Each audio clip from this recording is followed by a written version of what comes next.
Graça e paz, irmãos. Vamos dar início a mais um vídeo sobre as 10 virgens, o estudo das 10 virgens. Então, ontem a gente parou em Mateus, leu alguns textos de Mateus 24, e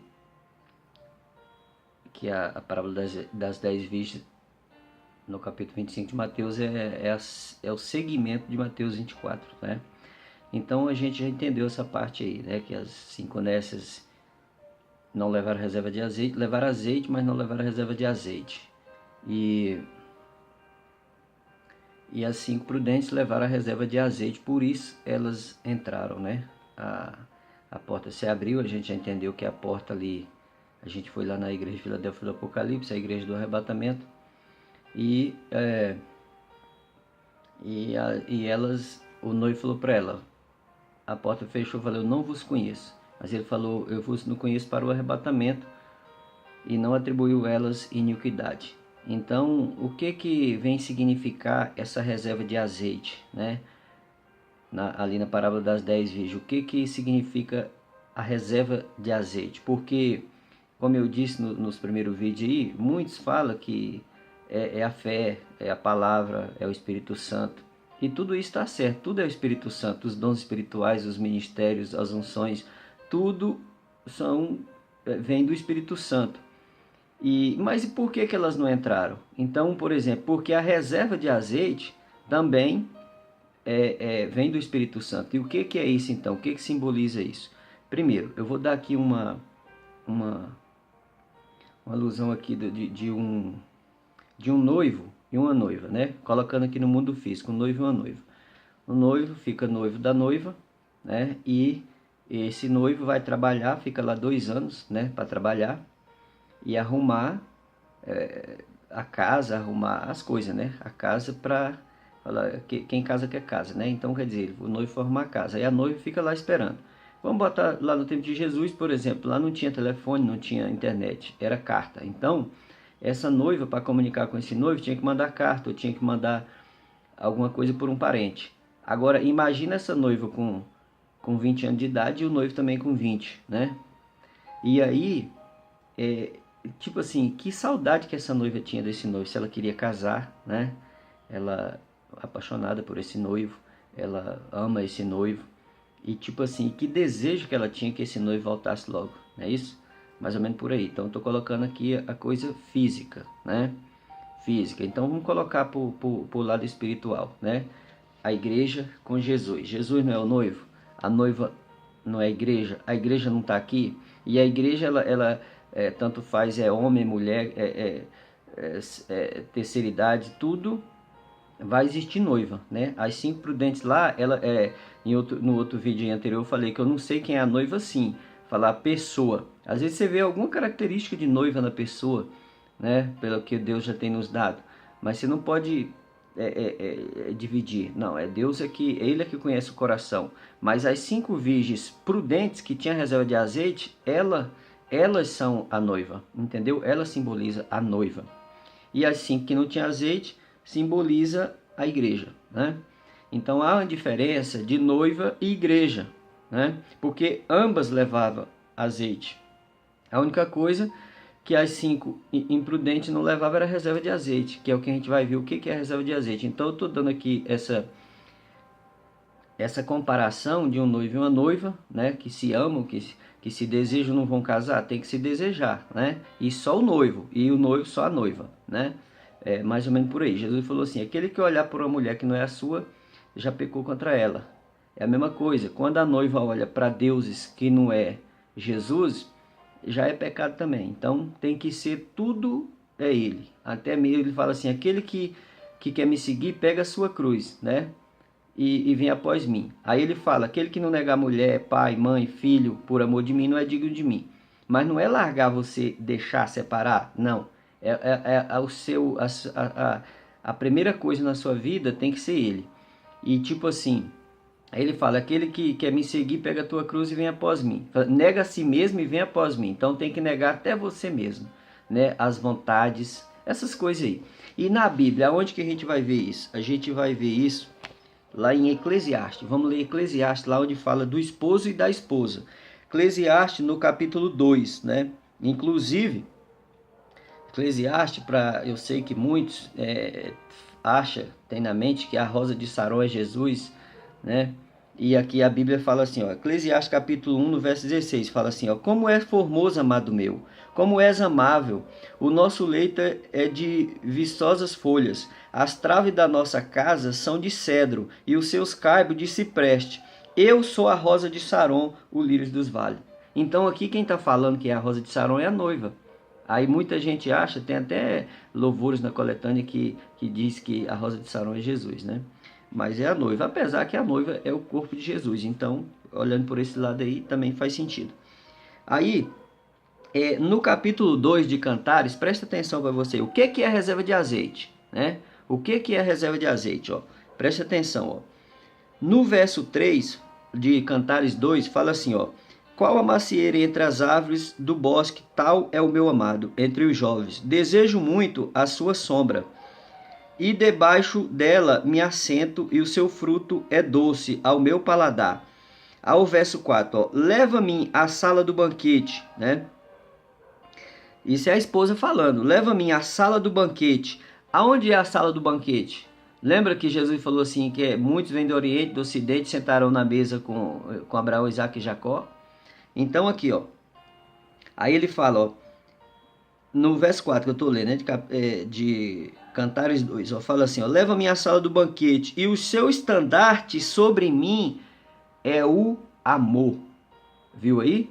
Então quer dizer, o estandarte de Jesus sobre a noiva é o amor, né? Então quer dizer, a reserva de azeite é o amor, que também é o Espírito Santo. E o amor é um dom. Aí a gente volta lá em Coríntios, o amor também é um dom, né? Tá escrito lá. Mas a gente vai lá em Coríntios, 1 Coríntios, que a gente vai entender as características lá do amor, né? Então quer dizer, a gente for compreender, se a gente quiser compreender o que é a reserva de azeite, porque muita gente fala, não, é a fé, outros falam, não, é a palavra, é o Espírito Santo, é tudo isso. Mas é tudo isso, mas o que fez as 5 virgens imprudentes não entrar foi a reserva de azeite que elas não tinham, né? Então vamos lá. 1 Coríntios no capítulo 12, lá no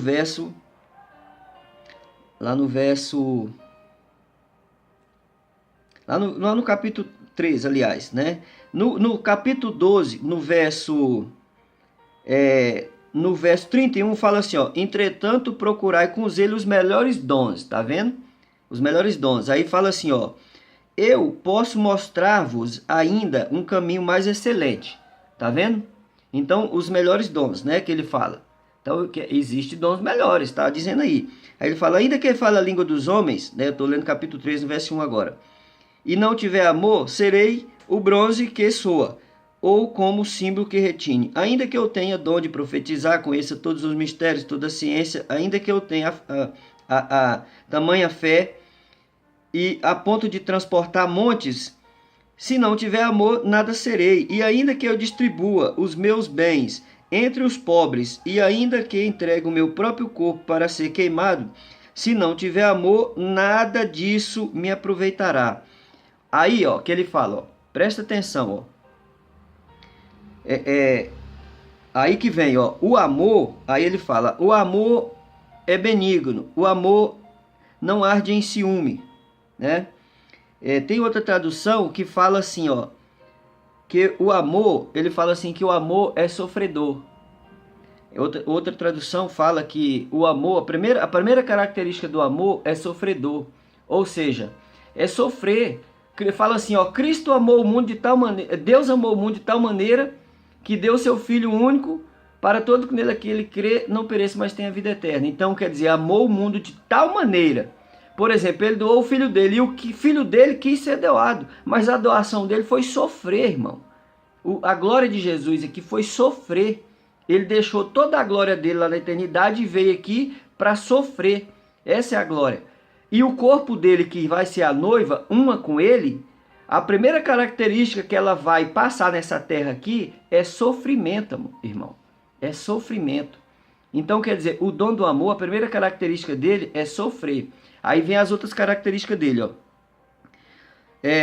O amor é benigno, o amor não arde em ciúme, não se ufana, não se ensoberbece, não se conduz inconvenientemente, não procura os seus interesses, não se exaspera, não se ressente do mal, não se alegra com a injustiça, mas regozija com a verdade. Aí vem as características, ó. Tudo, sofre, né?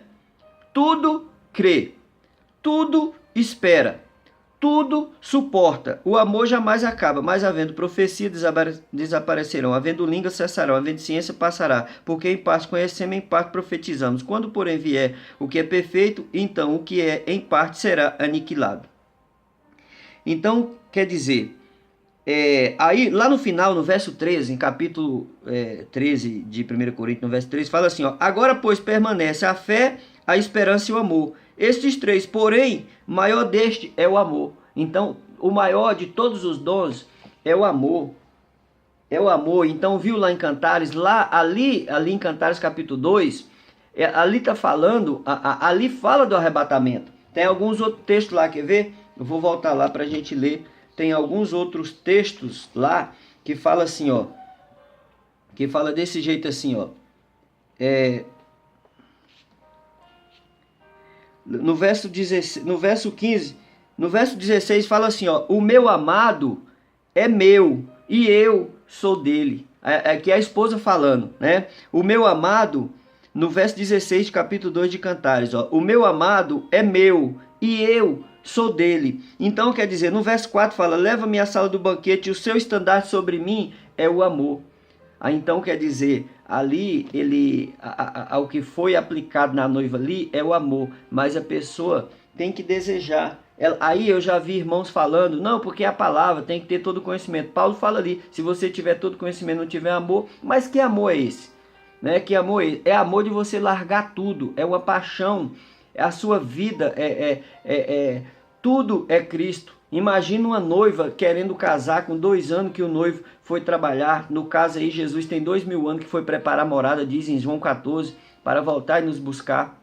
Então essa noiva, ela só quer falar de casamento, ela só quer falar de arrebatamento, porque o casamento é lá na sala do banquete, lá onde por exemplo, ele falou assim, que os gentios, né, os que vêm do Oriente, do Ocidente, vai sentar na mesa com Abraão, Isaac e Jacó. Então tá falando da noiva, ela tá em todo mundo. E eu ainda vou ler ainda um texto para vocês verem como é esse amor. Aí fala assim, mas se a pessoa pedir, Jesus não dá? Dá. Agora, por exemplo, se depende, aí ele tudo sofre, tudo que vir na sua vida, a sua fé vai estar em Cristo. Por quê? Porque, por exemplo, tudo que veio na vida de Jesus foi para a salvação da nossa alma, foi para que nós não fôssemos lá nas profundezas, ele foi lá no nosso lugar, então foi para isso. Lá em Isaías 53 ele fala que ele olhou e ele se alegrou, entendeu? Porque o sacrifício, o sofrimento dele, ele se alegrou disso. Então,